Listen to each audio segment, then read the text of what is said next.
Joint friends, তো তোমরা জানো কলকাতা পুলিশের ফিজিক্যাল কিন্তু 11 তারিখ থেকে স্টার্ট হচ্ছে। তো তোমরা নভেম্বরের 11 তারিখ থেকে, তো যারা যারা এখনও মোটামুটি টাইমের মধ্যে আসছে না, বিশেষ করে তাদের বলবো তোমরা এখন কোন ধরনের এক্সারসাইজ বেশি করবে, তোমরা এখন এন্ডুরেন্স ট্রেনিং বেশি করবে। যেহেতু আজকের আমাদের দেখো কলকাতা পুলিশের ছেলেরা কিন্তু এরা 30 মিনিট রানিং করছে, এদের এন্ডুরেন্স কম আছে, দম যার কম আছে, স্পিড কম আছে। তোমরা সপ্তাহে 3 দিন স্পিড করো, যেমন তোমরা 200 মিটার 10টা করো, বা 400 মিটার 6টা করো, 600 মিটার 1000 মিটার স্পিডগুলো করো তোমরা।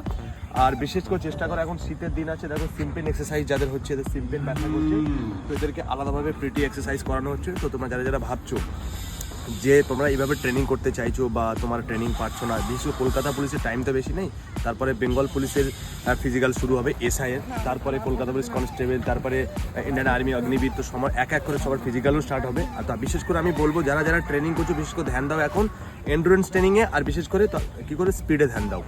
আর যাদের সিম্পেন এক্সারসাইজ হচ্ছে, তো সিম্পেনের উপর আমার কিছু ভিডিও বানানো আছে, তো আমি আরও ভিডিও বানিয়ে দেবো। যদি তোমরা দেখতে চাও তো আমার চ্যানেল ফলো করে নেবে। আর যদি আসতে চাও আমাদের একাডেমিতে, এখানে হোস্টেল ফ্যাসিলিটি আছে, এখানে আমাদের রিটেন ক্লাসেরও ব্যবস্থা আছে, সমস্ত টিচার আছে, এখানে প্রত্যেকটা সাবজেক্টের উপর টিচার আছে। তো যদি আসতে চাও এখানে অবশ্যই আসতে পারো। আর যদি আসতে চাও ভিডিও স্ক্রিনের নাম্বারে কন্ট্যাক্ট করবে, এখানে এসে ভিজিট করে দেখবে, তারপর ভালো লাগলে তোমরা অ্যাডমিশন নেবে। আমাদের স্যার আছে, ট্রেনিং করাচ্ছেন, এছাড়াও আমাদের 7 জন রিটেন টিচার আছে, রিটেনের জন্য 7 জন টিচার আছে, আমরা 2 জন ফিজিক্যালও করাই, অফিসে আমাদের ম্যাডামও থাকে, ওনার সমস্ত ইনফরমেশন তোমরা পেয়ে যাবে। যদি আসতে চাও অবশ্যই আসতে পারো।